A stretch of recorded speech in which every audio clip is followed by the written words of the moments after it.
Hello दोस्तों, शुरू करते हैं। टीजीटी के लिए ऑल टीचर एग्ज़ाम के लिए सब्जेक्ट सोशल साइंस या फिर सोशल स्टडीज़ के इम्पोर्टेंट क्वेश्चन। तो सबसे पहला क्वेश्चन है आपका, रजिया पुत्री थी, यानी कि रजिया किसकी पुत्री थी? पूरा नाम था इनका रजिया सुल्तान। तो यहाँ पे देखते हैं, सबसे पहला ऑप्शन है कुतुबुद्दीन ऐबक, दूसरा ऑप्शन है बहलोल लोदी की, तीसरा ऑप्शन है खिज़र खां की, चौथा ऑप्शन है शमसुद्दीन इल्तुतमिश की। तो जो रजिया सुल्तान थी वो शमसुद्दीन इल्तुतमिश की पुत्री थी। इल्तुतमिश लिखा आता है सभी जगह, पर पूरा नाम था शमसुद्दीन इल्तुतमिश था। और इन्होंने 1236 से 1240 ईस्वी तक दिल्ली सल्तनत पर शासन किया था। और ये तुर्की थे ये, और ये इतिहास की पहली महिला शासिका थी रजिया सुल्तान। दूसरा आपका क्वेश्चन है, भूड स्थलाकृति एक विशेषता है। ये कौन से मैदानों की विशेषता है भूड? ये भूड क्या है? एक सथल आकृति है। जिस तरीके से एक नक्शा होता है गांव का, इंडिया का, स्टेट का, ऐसे ही एक सथल की आकृति होती है। तो भूड जो एक आकृति बना लेता है, ये कौन से मैदानों में बना था, कौन से मैदानों की विशेषता? पहला ऑप्शन है ऊपरी एवं मध्य मैदानों की, गंगा मैदानों की। दूसरा ऑप्शन है ब्रह्मपुत्र मैदानों की। तीसरा ऑप्शन है तीस्ता मैदानों की। और चौथा ऑप्शन है सुंदरवन डेल्टा की। तो यहाँ पे आपका राइट आंसर होगा ऑप्शन फर्स्ट, यानी ऊपरी एवं मध्य गंगा मैदानों की विशेषता है भूड स्थलाकृति। तीसरा क्वेश्चन आपका, भारत में उच्चतम एवं न्यूनतम जनघनत्व कितना है? भारत में उच्चतम एवं न्यूनतम जनघनत्व कितना है? तो उच्चतम आपका दिल्ली में है, जहाँ 11,297 आदमी रहते हैं। वहीं इतने घनत्व में, इतनी जगह पर अरुणाचल प्रदेश में केवल 17 लोग रहते हैं।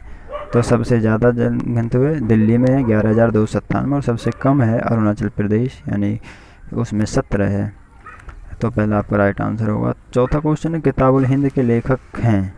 तो किताबुल हिंद जो बुक है, पुस्तक है, वो किसने लिखी थी? पहला ऑप्शन है अमीर खुसरो, दूसरा अलबरूनी, तीसरा ऑप्शन है अबुल फजल, चौथा ऑप्शन है अमीर हसन दहलवी। तो यहाँ पे आपका राइट आंसर होगा अलबरूनी। अलबरूनी ने किताबुल हिंद लिखी थी। अगला देखते हैं आपका पांचवा क्वेश्चन, एच एच गोसेन का द्वितीय नियम कौन सा है? तो ये जो एच गोसेन है, ये अर्थशास्त्र से जुड़े हुए व्यक्ति हैं, वैज्ञानिक हैं, मनोवैज्ञानिक हैं।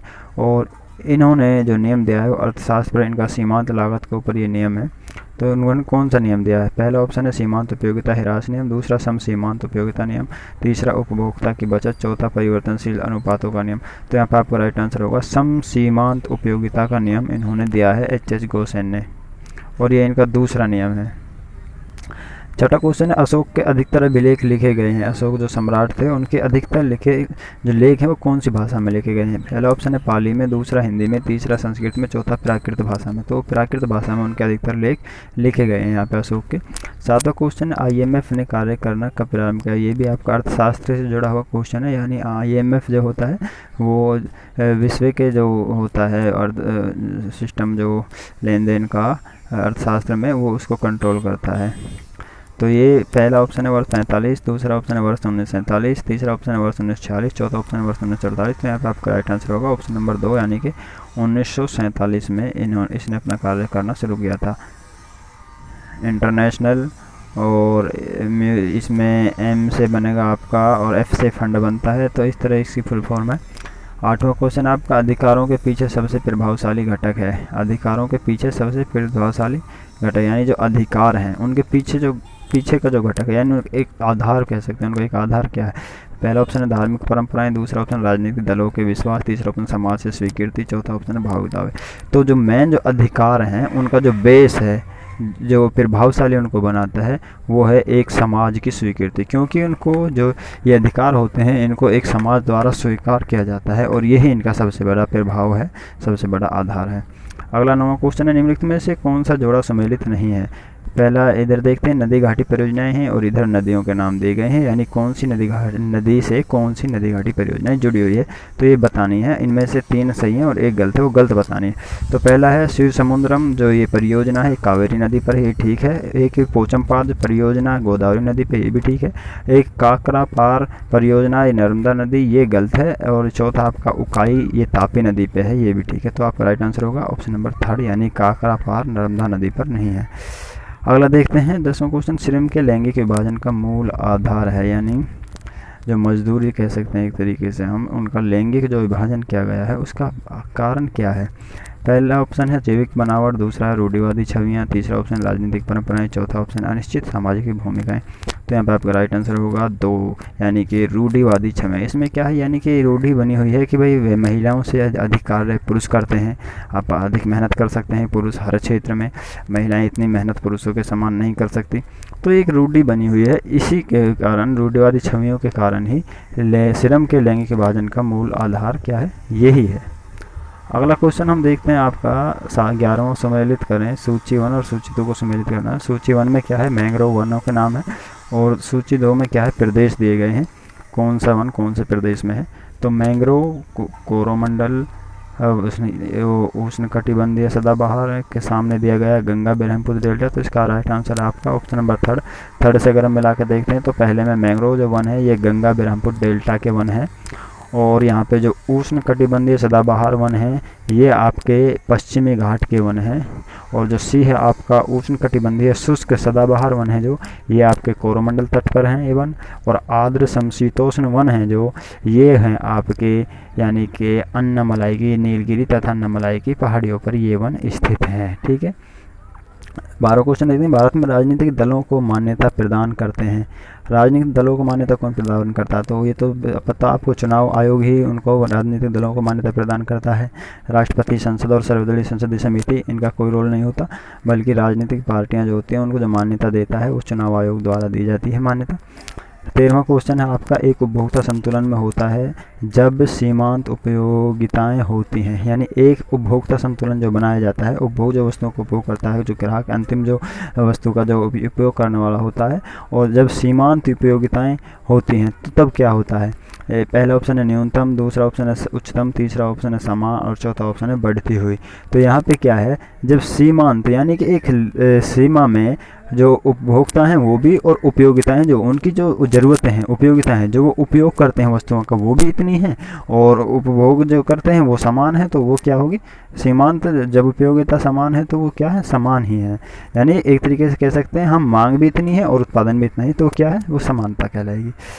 14 क्वेश्चन आपका, मणिकर्ण हिमाचल प्रदेश जाना जाता है, यानी मणिकर्ण जो जगह है हिमाचल प्रदेश में किस लिए जानी जाती है। सौर की ऊर्जा के लिए, दूसरा ऑप्शन है भूतापीय ऊर्जा के लिए, तीसरा ऑप्शन है अणुशक्ति ऊर्जा के लिए, चौथा ऑप्शन है वायु ऊर्जा के लिए। तो यहाँ पर हम देखते हैं ये भूतापीय ऊर्जा के लिए जाना जाता है। यहाँ पे गर्म पानी के चश्मे हैं, और जिनमें ये विश्वास है कि उनमें स्नान करने से कई बीमारियाँ दूर हो जाती हैं, और वैसे भी सुंदर जगह है ये यहाँ पे आपका टूरिस्ट के लिए। तो ये भूतापीय ऊर्जा के लिए प्रमुख रूप से मणिकर्ण हिमाचल प्रदेश में ये जगह जानी जाती है। 15 क्वेश्चन देखते हैं, मृदा परिच्छेदिका की मोटाई को कौन निर्धारित करता है। तो पहला ऑप्शन है जलवायु, दूसरा ऑप्शन समय, तीसरा ऑप्शन है उच्चावच, और चौथा ऑप्शन है वंशपति जात प्राणी जात। तो यहाँ पर आपका राइट आंसर होगा ऑप्शन नंबर 2, यानी कि समय। यहाँ पे क्या है, समय के साथ साथ मृदा की क्या है, मैच्योर होती है, समय के साथ साथ ही मृदा नष्ट होती है, और समय के साथ साथ ही नई मृदा का निर्माण होता है। एक लिमिटेड समय होता है, इतने समय में नई मृदा का इसका निर्माण हुआ, इतने समय में नष्ट हो गई, इतने समय में इसका क्या बोलते हैं उसको, उसमें वृद्धि हुई। तो ये सारी चीज़ें समय के पर डिपेंड करती है, समय निर्धारित करता है मृदा की मोटाई को, यानी कि मोटाई जब मृदा का अपर्दन वगैरह होगा तो मोटाई कम होगी, जब नई मृदा का निर्माण होगा तो मोटाई अधिक होगी। 16 क्वेश्चन देखते हैं, वितरण का आधार पर संसाधनों को वर्गीकृत किया जा सकता है। तो संसाधन क्या होता है, जो हमारे वातावरण में जो वस्तुएं होती हैं जिनका हम उपयोग करते हैं वो संसाधन कहलाती हैं। सर्वमाय, तो इसको जो संसाधन है इनको मुख्यतः 2 भागों में वर्गीकृत किया गया है उपयोग के आधार पर, सर्वव्यापक संसाधन और स्थानिक संसाधन। तो ये पहला आपका राइट आंसर होगा। और देखते हैं ऑप्शन में क्या है, वास्तविक संसाधन और संभाव्य संसाधन, तीसरा ऑप्शन है नवीकरणीय संसाधन और नवीकरणीय संसाधन, चौथा ऑप्शन है जैव संसाधन और अजैव संसाधन। तो यहाँ पे वितरण के आधार पर हमको ये बताना है। तो वितरण के आधार पर सर्वव्यापक संसाधन और स्थानिक संसाधन 2 भागों में संसाधनों को बांटा गया है वितरण के आधार पर। 17वां क्वेश्चन है, विविध समाज के संदर्भ में निम्नलिखित कथनों में से कौन सा सही है। यहाँ पे अलग अलग तरह के जो समाज हैं, जैसे कृषि पे समाज है, एक अलग अलग इसी तरह से जो जिस कार्य से जुड़ा होता है उनके एक समाज बन जाता है, इकट्ठी परंपराएं बन जाती है एक समाज। तो इसमें जो समाज की विविध समाज, इसमें बात हो रही है विविध समाज है जो एक समाज के प्रकारों में से है। यहाँ पे इसको हमको इसके संदर्भ में इन जो नीचे जो कथन दिए गए हैं वो बताने हैं, यानी कि कौन से कथन विविध समाज से जुड़ा हुआ है। तो पहला ऑप्शन है जिसमें भाषा, संस्कृति और धर्म में विभिन्नताएं और समानताएं पाई जाती हैं, तो यही विविध समाज है।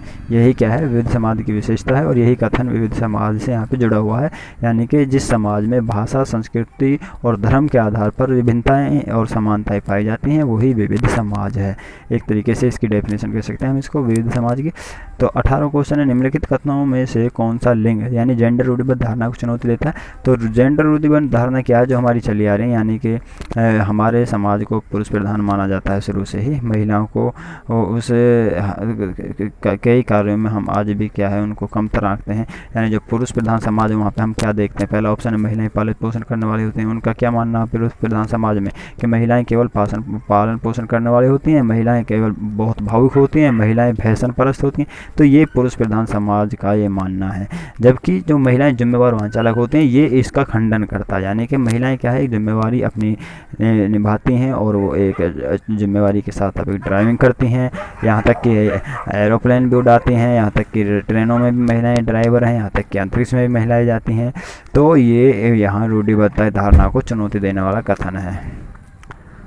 19 देखते हैं, नारी मताधिकार आंदोलनकारियों की निम्नलिखित में से कौन सी मुख्य मांग है। यानी नारी मताधिकार के लिए जो आंदोलन किया गया था उनकी मुख्य मांग क्या थी। पहला है श्रम वर्ग के लिए वयस्क मताधिकार नहीं, दूसरा महिलाओं के लिए, तो इसमें तो क्वेश्चन में आंसर छुपा हुआ है, यानी कि नारी मताधिकार की बात हो रही है तो महिलाओं के लिए मताधिकार की बात हो रही है, सीधी सी बात है। तीसरा ऑप्शन है महिलाओं के लिए नौकरशाही भूमिका का अधिकार नहीं, नौकरशाही के किसी मताधिकार की बात हो रही है तो नौकरशाही तो वहीं पर खत्म हो गई, यहाँ पे लोकतंत्र की बात हो रही है। धनी महिलाओं के लिए वयस्क मताधिकार ये तो हो ही नहीं सकता, के धनी के लिए मत का अधिकार और गरीब के लिए नहीं। तो यहाँ पर आपका राइट आंसर होगा सेकंड, यानी महिलाओं के लिए मताधिकार। हमारे देश में 1926 में महिलाओं को मत का अधिकार दिया गया था, जबकि न्यूजीलैंड में सबसे पहले ये अधिकार महिलाओं के लिए दिया गया था मत का। तो 20वां आज के लिए लास्ट क्वेश्चन है आपका, जातक कथाओं के विषय में निम्नलिखित में से कौन सा सही है। यानी जो जातक कथाएं होती हैं, कथाएं भी कई तरीके की होती हैं, तो यहाँ पे जातक कथाओं की बात चल रही है, तो यहाँ पे इनमें से सही बताना जो जातक कथाओं के सही डिफाइन करता है। पहला ऑप्शन है, इनकी रचना जैन साधुओं द्वारा की गई थी जिन्हें सामान्य लोगों द्वारा लिखा गया और जिनका संकलन किया गया।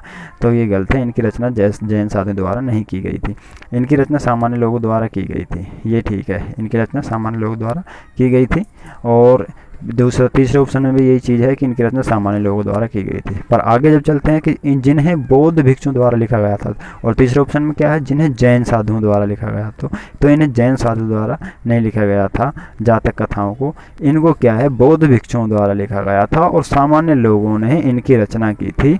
और इनका संकलन जो है क्या था, इनका संकलन जो क्या था वो बौद्ध भिक्षुओं द्वारा किया गया था, उन्होंने इनको लिखा था, उन्होंने इनका संकलन किया था और इनकी रचना सामान्य लोगों ने की थी। ठीक है, समझ में आया। यानी कि जो बौद्ध भिक्षु थे उन्होंने इनको लिखा जातक कथाओं को और उन्होंने ही इनका संकलन किया, जबकि इनकी रचना सामान्य लोगों द्वारा की गई। तो ये आपका ऑप्शन नंबर सेकंड आपका राइट आंसर होगा यहाँ पे।